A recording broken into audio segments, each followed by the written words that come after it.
Namaste candidates. There have been some changes in the FRM curriculum. This video is an attempt to prepare a study plan, the best possible study plan for the FRM Part 1 curriculum only. For FRM Part 2, we will prepare a separate video. So let us see the study plan.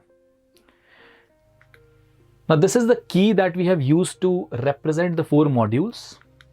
Foundations of Risk Management, the first module, we represent it using FRM, same as GARP does.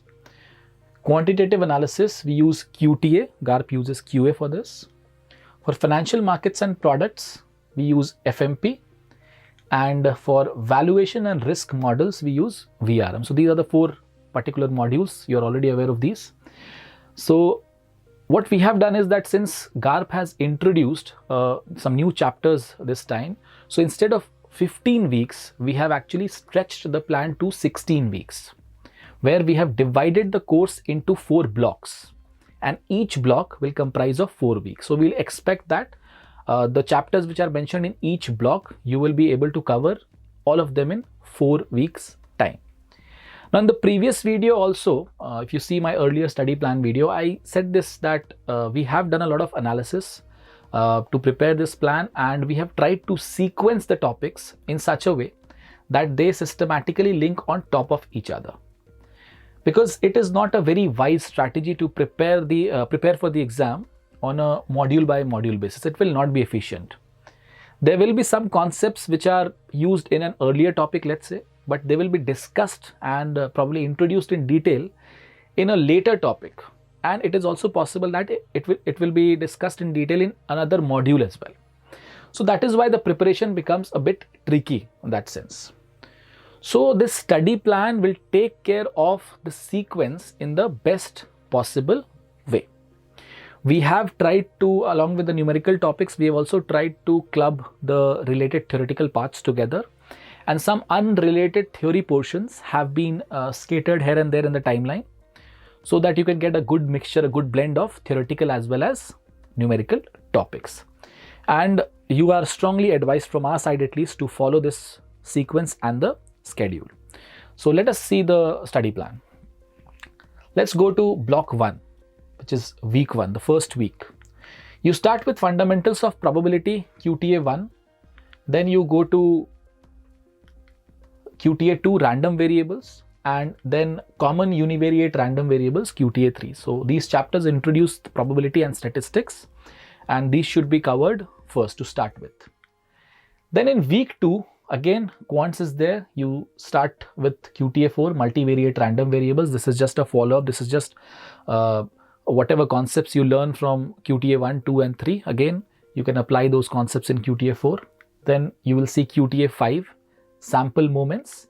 And after that, QTA 6, hypothesis testing. Then in week 3, you cover all the parts of regression, all the topics related to regression. That is QTA 7, QTA 8, multiple explanatory variables. This will be dealing with single variable. This will be dealing with multiple variables. And then the diagnostics of regression. So regression related chapters are there in week 3. Then in week 4, we actually switch to the first module, the Foundations of Risk Management module, where we study modern portfolio theory and the capital asset pricing model. Because we believe that there are many concepts in CAPM like beta, whose mathematical dynamics have been discussed in regression. So in regression, you'll understand how to derive beta, and the application of beta is there in the capital asset pricing model reading. So that is why it is advisable to prepare FRM 5 after QTA, the 9, the regression chapters. Then of course FRM 6, this is also related to whatever we do in linear regression, the arbitrage pricing theory and multi-factor models of risk and return. And then the 2 new chapters which have been added this time, machine learning methods and machine learning and prediction. These should also be covered once you complete week 3, that is regression, because these are also, you can say, somewhat related to regression, and in fact an improvement on those techniques. And then we have the first test, block test 1.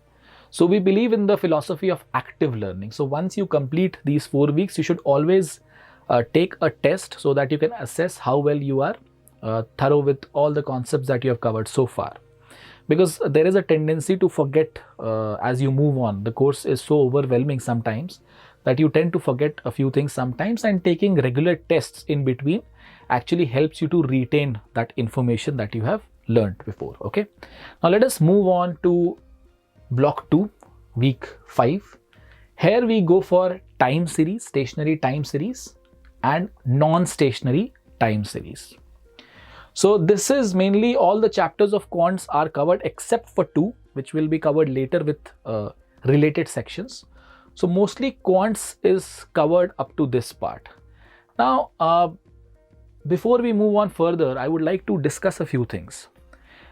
Many times candidates ask that, sir, we have registered for part 1 and we are not able to cope up with the syllabus of maths, the maths part, the quants part. So don't worry, we actually hear this from more than 200 candidates every year, especially from candidates who are working professionals and haven't been in touch with academics since a long time. So you need not worry at all, because you're not the only one who is facing this issue.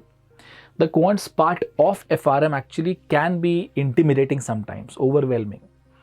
And that is why we recommend it to be covered in the initial stages.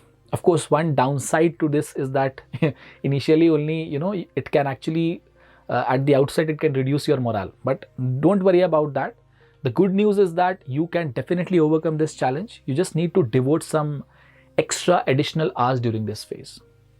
So the mantra is to go through the material, whether they are videos or notes, at least twice, and try to solve 2 to 3 rounds of questions related to these chapters.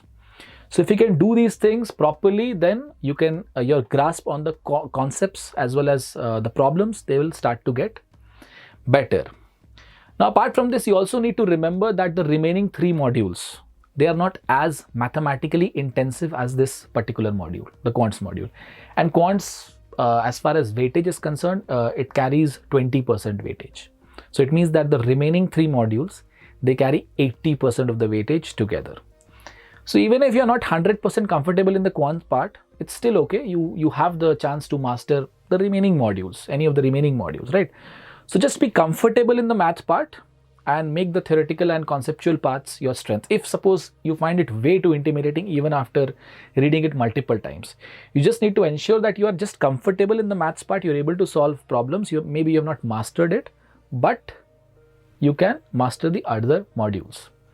So most of the candidates, in fact our candidates also, who have faced this problem, trust me, they have managed to clear the exam in their first attempt just by following the guidelines. So just relax, prepare consistently, you'll do quite fine. Okay, let's continue the study plan. So in week 5, we introduce another chapter, that is insurance companies and pension plans, a chapter from financial markets and products. So this might seem that this is an unrelated chapter, but there are calculations with respect to probabilities in this chapter. So we felt that this chapter can be included in week 5 of the curriculum. Okay, week 5 of our study plan, sorry. Now let's move to week 6. Week 6, we start with actually the financial markets and products, introduction to derivatives, FMP 4, then exchange and OTC markets, FMP 5, central clearing, FMP 6, and properties of interest rates, part 1. Now interestingly, we have divided this chapter of FMP 16 into 2 parts, FMP 16 part 1 and FMP 16 part 2, and we have clubbed them to with the other topics which are related to those parts. Now why we have given FMP 16 part 1 over here? Because if you go to week 7 now, let's go to week 7. When you see these 4 chapters in week 7, using futures for hedging, pricing financial forwards and futures, commodity forwards and futures, and foreign exchange markets, these chapters actually contain a lot of basic applications of interest rates, whether it is about valuation of forwards, futures, even foreign exchange. So you should be aware of the basic ideas behind interest rates. That is why part 1 of properties of interest rates we have covered earlier in week 6 only.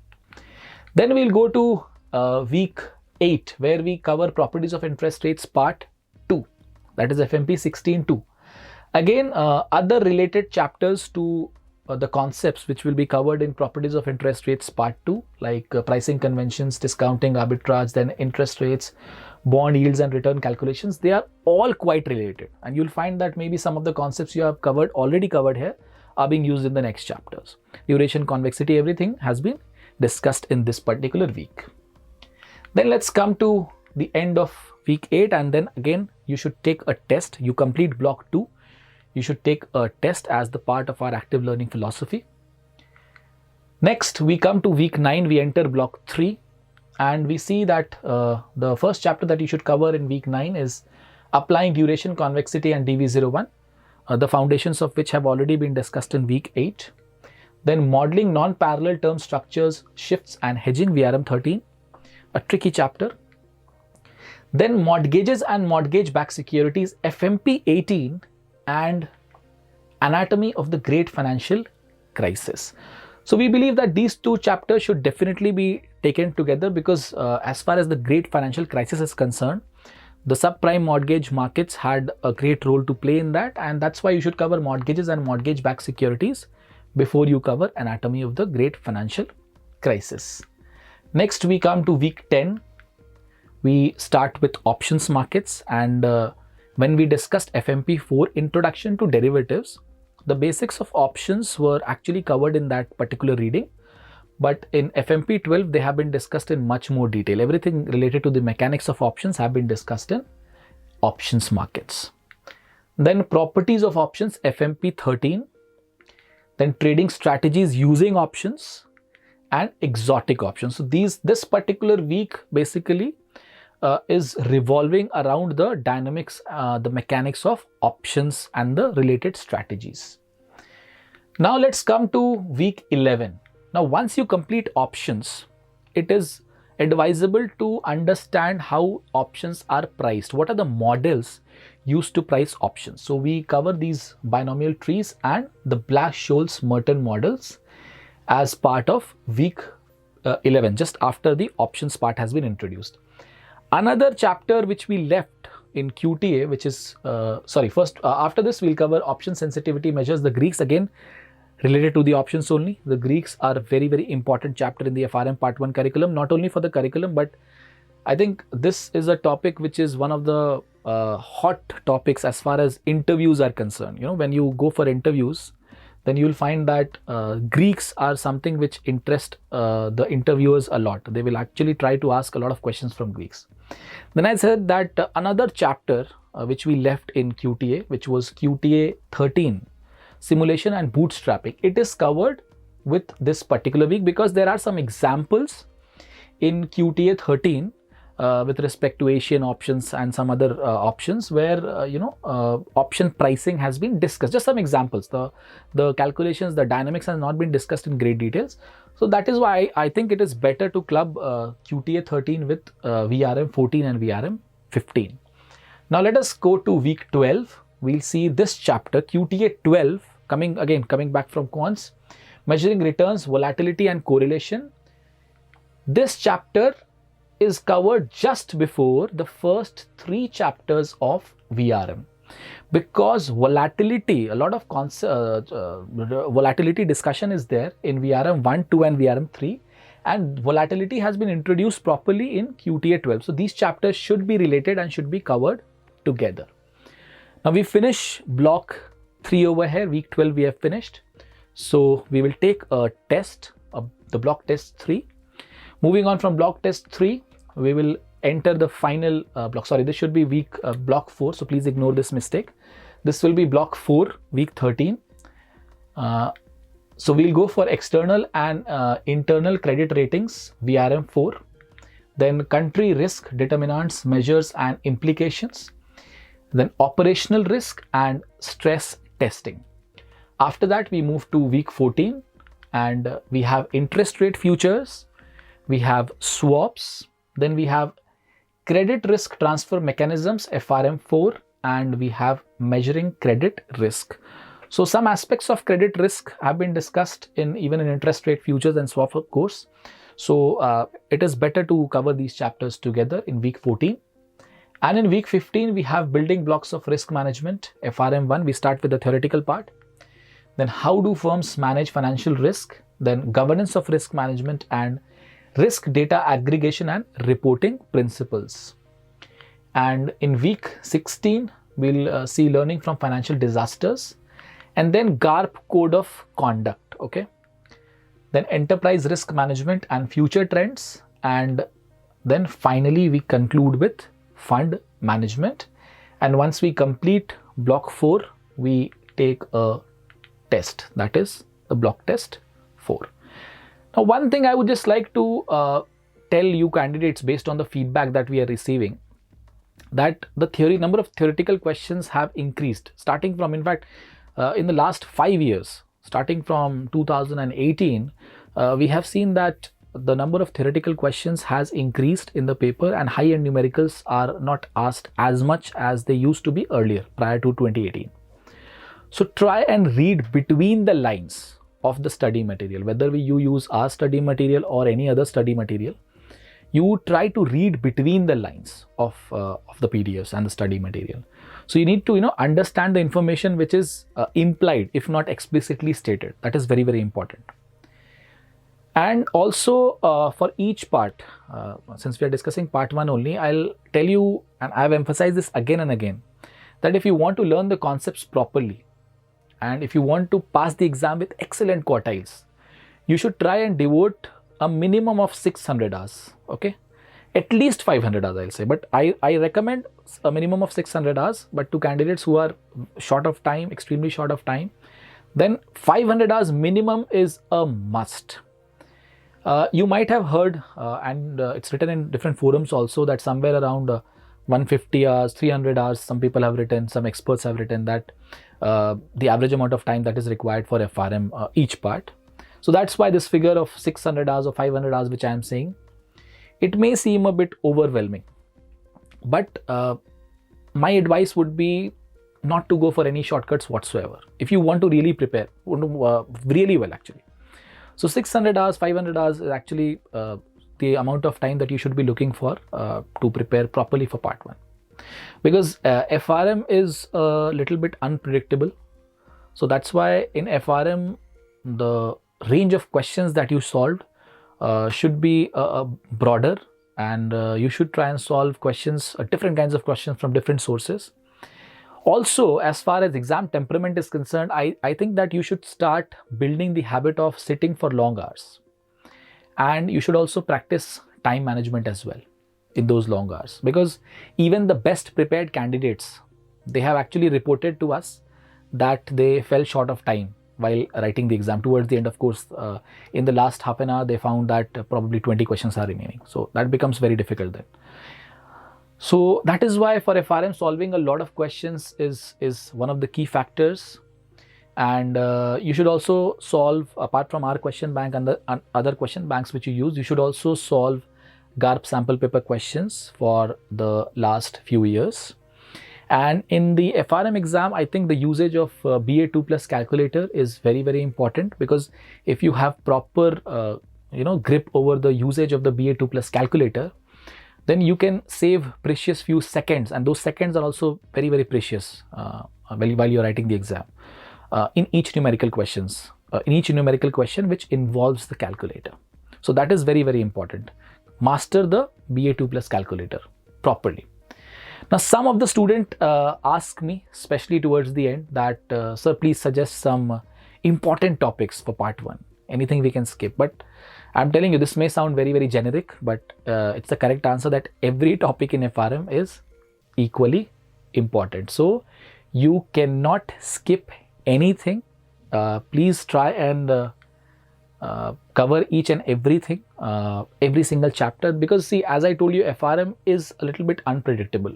The exam, they will actually try and maintain weightage as far as the total number of questions are concerned. 20% weightage of quants, 30% in financial markets and products, 30% in valuation and risk models, and 20% in foundations of risk management. So that weightage will be maintained, but it is possible that the number of questions which are asked from a particular chapter, let's say they will ask 3 questions from one chapter, but they will ask 0 questions from 2 or 3 chapters. It is possible. So the exam is unpredictable. So even though they maintain the weightage, you can never be sure which chapters the questions will be asked and which chapters the questions will be skipped. So prepare well. Okay, there are no shortcuts whatsoever. And if you have any doubts, you can always WhatsApp us, you can contact us. Whether you enroll with us for preparation or not, you can always ask for any help which is required. Okay, and as I told you, tests are very, very important. Once you complete these 4 blocks and these 4 block tests, you should always go for at least 5 mock tests. 5 mock tests towards the end, I think is something which you should be looking for. You should be trying to take 1 mock test every 2 or 3 days at least. So that will give you around 5 mock tests in total. If you consider a period of 2 to 3 weeks, you can take 5 mock tests in that period. Then one more important addition I would like to make over here is that even though this plan is a 16-week plan, but this 16 weeks are just required to complete the course with maybe 1 short round of revision. But overall, you need to devote some extra weeks after this 16 weeks also, sorry. So it is possible that you completely cover these 16 weeks in one go, week by week, and then you take the block test on one day. Or maybe after each block, you take some time out. So for example, after block 4, or let's say after block 1, you take some time, 3 days, you revise the entire portion of that block and then you take the test. So it means these you'll have to add 2 extra weeks in between. So these 16 weeks will be covered in 18 weeks, which will give you a little bit of revision also in between. Another technique can be maybe you complete the entire 16 weeks, you complete these 4 blocks, but then you have 4 weeks for proper revision.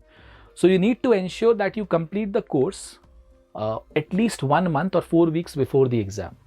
So that is also one way. Either you take 3 days, half weeks after each block and then revise in the last 2 weeks, or you completely go through all these 16 weeks in one go and then you take 4 weeks towards the end for the revision part.